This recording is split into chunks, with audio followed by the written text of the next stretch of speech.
Hello guys, welcome back to English literature classes. Today our topic is stanza form, the terza rima. Okay, then we start. This is stanza form.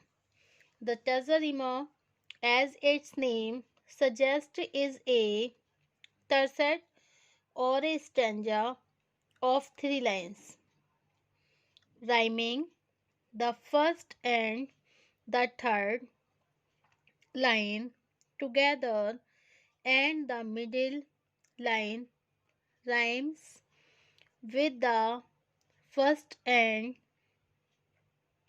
the third line of the succeeding tercet. Okay,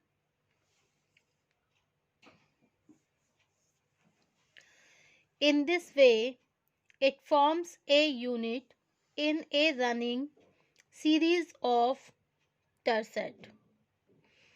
It is a verse form first used in Dante's Divine Comedy. It was also tried in English but was not successful. Okay, Keats, Warren, and Browning used it in Lamia. Prophecy of Dante and the Statue and the Worst, respectively, the best example of it is Shelley's Ode to the Best Wind. Okay, the terza rima. Terza rima, as its name suggests, is a tercet. क्या है ये terza rima? As its name suggests, terza क्या होता है? What is the mean of terza? Okay, terza rima क्या है? एक त्रिपदी, Italian form है ये. ओके, terza rima क्या है? Is an Italian stanza form of tercet. It is a poem of three lines like a triplet. It is a verse arrangement in which the first and the third lines rhyme together. The middle line is left to rhyme with the next wedge. It forms a running series of tercet. Each tercet sets the rhymes for the next. Okay. terza rima क्या है? एक त्रिपदी Italian form है ये. Okay, अर्थात terza rima Italian काव्यात्मक विद्या. terza rima Italian काव्यात्मक विद्या.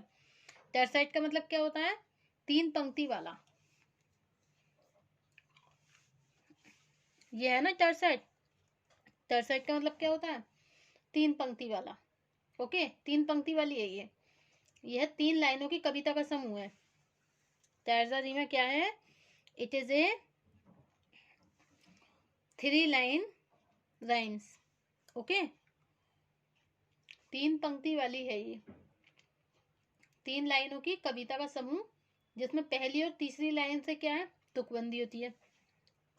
Okay, first and third line. First और जो थर्ड लाइन, इसमें क्या होती है? तुकबंदी होती है. तथा बीच की लाइन की तुकबंदी अगले स्टैंजा की पहली लाइन से होती है. और जो बीच की लाइन जो होती है, जो मिडिल लाइन होती है, बीच की लाइन, ठीक है, ये मिडिल लाइन की जो तुकबंदी होती है वो अगले स्टैंजा की पहली लाइन से होती है. अंततः हर स्टैंजा एक दूसरे से जुड़ा रहता है इसमें. ओके, जो हर स्टैंजा होता है, लाइंस टुगेदर, हर स्टैंजा इसमें जुड़ा रहता है. तो ये क्या है? The terza rima as its name suggest. terza rima, इसका जो नाम सजेस्ट किया गया है वो क्या है? tercet, मतलब तीन पंक्ति वाली कविता. ओके, और स्टैंजा ऑफ थ्री लाइन. और ये स्टैंजा होता है कितनी लाइन का? तीन लाइन का स्टैंजा होता है. Rhyming the first and the third line together, and the middle line rhyme with the first and the third line of the succeeding tercet. तो क्या है इसमें? ये एक इटालियन फॉर्म है. terza rima इटालियन काव्यात्मक विद्या. 3 पंक्तियों वाली है। यह 3 लाइनों की कविता का समूह है, ठीक है, जिसमें पहली और तीसरी लाइन से तुकबंदी होती है तथा बीच की लाइन की तुकबंदी अगले स्टैंजा की पहली लाइन से होती है। अंततः हर स्टैंजा एक दूसरे से इसमें जुड़ा रहता है। Okay okay in this way, इस तरीके से it forms a unit in a running series of the tercet. इस तरीके से ये ना जुड़ी रहती है। ये जो स्टैंजा फॉर्म है टर्जा रीमा का, तो ये टर्जा रीमा क्या होता है, ये जुड़ी रहती हैं लाइनें। मतलब कविता में जो होती है तुकबंदी, बीच की लाइन की तुकबंदी और अगले स्टैंजा की पहली लाइन से होती है, और हर स्टैंजा इसमें एक दूसरे से जुड़ा रहता है। In this way it's form unit a running series of the tercet. Okay, it is a verse form first. It is a verse, ये क्या है, एक छंद है, एक तरीके से एक वर्स फॉर्म है ये। Okay, first used in Dante's divine. पहली, ये सबसे पहले यूज किस में करी गई थी, दांते की। जो टर्जा रीमा का जो पहला ज्ञात है उपयोग दंते की एलिगिरी, एलिगिरी जो है ना दांते की डिवाइन कॉमेडी, तो डिवाइन कॉमेडी उसमें दांते जो कौन थे, एक इटालियन कवि थे, और टर्जा रीमा का सबसे अच्छी तरह से प्रयोग किया है इन्होंने, किन्होंने, दांते ने। Okay, T.S.. इलियट में भी कुछ लाइनें मिलती हैं इनकी। टी.एस. इलियट में भी दांते ने अपने कुछ स्टैंजा लिखे हैं। टी.एस. इलियट जो है एक वो है ड्रामेटिक मोनोलॉग। ओके, तो टर्जा रीमा का जो पहला ज्ञात है उपयोग वो दंते एलिगिरी की डिवाइन कॉमेडी उसमें है। ओके, डिवाइन कॉमेडी में है, ये जो डिवाइना कॉमेडी है उसमें है। दांते जो कि एक इटालियन कवि थे, उन्होंने टर्जा रीमा का सबसे अच्छी तरह से प्रयोग किया है। दंते से प्रेरित होकर, मतलब दंते से ही इंस्पायर होकर जो अन्य इटालियन कवि थे, अन्य इटालियन कवि जिसमें कौन है, पैट्रच है। ओके, कौन कौन है इटालियन कवि, पैट्रच है और बुकेचियो है, ये भी शामिल है। तथा इस विधा का जो उपयोग करना शुरू किया, किन्होंने किया था, इटालियन कवि जिनमें पैट्रच, बुकेचियो और ये सब शामिल थे, और इन्होंने इस विधा का उपयोग करना शुरू करा। टर्जा रीमा में लिखने वाले पहले अंग्रेजी कवि पता है कौन थे, जॉफरी चौसर। जॉफरी चौसर, ये एमए में एक पेपर है पोएट्री में, जॉफरी चौसर जिन्होंने लिखी है कैंटरबरी टेल्स। तो जॉफरी चौसर जो थे जिन्होंने अपनी रचना कंप्लेन टू हिज लेडी में इस्तेमाल किया था।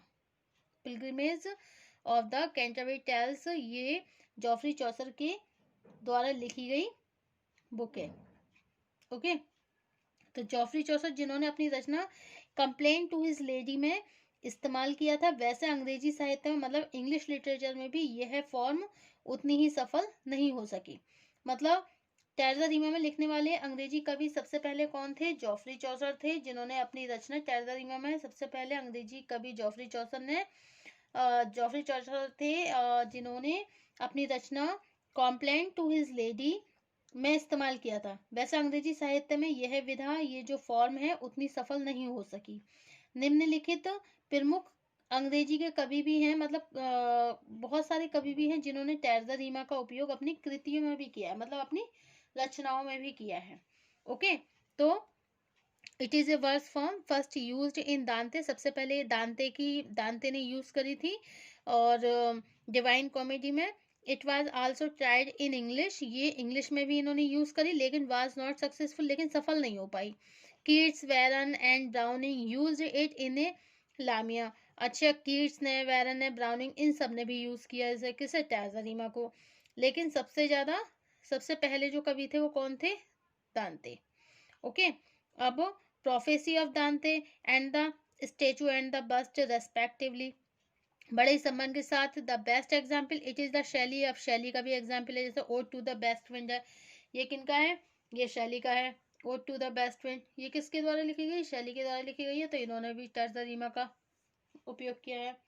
ओके, तो टर्जा रीमा का किस किसने प्रयोग किया है, जो इटालियन कवि हैं देखो इन्होंने भी किया है, पैट्रच, बुकेचियो ने। और दांते किससे प्रेरित हुए थे ये सब लोग, दांते से प्रेरित दांते से ही प्रेरित हुए थे, और दांते ही वो पोइट है जिन्होंने सबसे पहले टर्जा रीमा का प्रयोग किया था। किसमें किया था? अपनी डिवाइन कॉमेडी में किया था। ओके। अच्छा, टर्जा रीमा में लिखने वाले पहले अंग्रेजी कवि कौन थे? जॉफरी चौसर, जिन्होंने इसे अपनी रचना कॉम्प्लेंट टू हिज लेडी में इस्तेमाल किया। वैसे इंग्लिश लिटरेचर में यह फॉर्म इतनी सफल नहीं हो सकी। Okay, it was also tried in English, ये इंग्लिश में इतनी ज़्यादा सफल नहीं हो पाई थी। और जो मतलब कुछ अंग्रेजी के कवि हैं, इंग्लिश के कवि हैं, टर्जा रीमा का प्रयोग उन्होंने अपनी कृतियों में भी किया। किसमें किया? अपनी कृतियों मतलब अपनी रचनाओं में भी किया है। जैसे प्रोफेसर ऑफ दांते है। ओके, प्रोफेसर ऑफ दांते, और प्रोफेसर ऑफ दांते की कौन सी? लॉर्ड बैरन। कौन सी है? ये जो लॉर्ड बैरन है। ओके। और the statue and the bust, ये किसकी है? The statue of the world, ये है ब्राउनिंग की, रॉबर्ट ब्राउनिंग की। तो ये इनकी कृतियों में इन्होंने भी यूज किया है इसे टर्जा रीमा को। और ode to the best wind, ode to the best wind जो कि पीवी शैली के द्वारा लिखी गई है, तो इन्होंने भी इसे अपनी कृति में यूज किया टर्जा रीमा को। ओके। तो ये टर्जा रीमा जो है, it is a very famous and it's name is a suggest is a tercet or a stanza of 3 lines rhyming the first and the third lines together, and the middle lines rhyme with the first and the third lines of the succeeding tercet. Okay. So terza rima is an Italian stanza form of tercet. It is a poem of 3 lines like a triplet, and it is a verse arrangement in which the first and third lines rhyme together. The middle lines is left to rhymes with the next wedge. It forms a running series of tercet. Each tercet sets the rhyme for the next. Okay, so this is the all description of terza rima. Thank you for watching this my YouTube channel.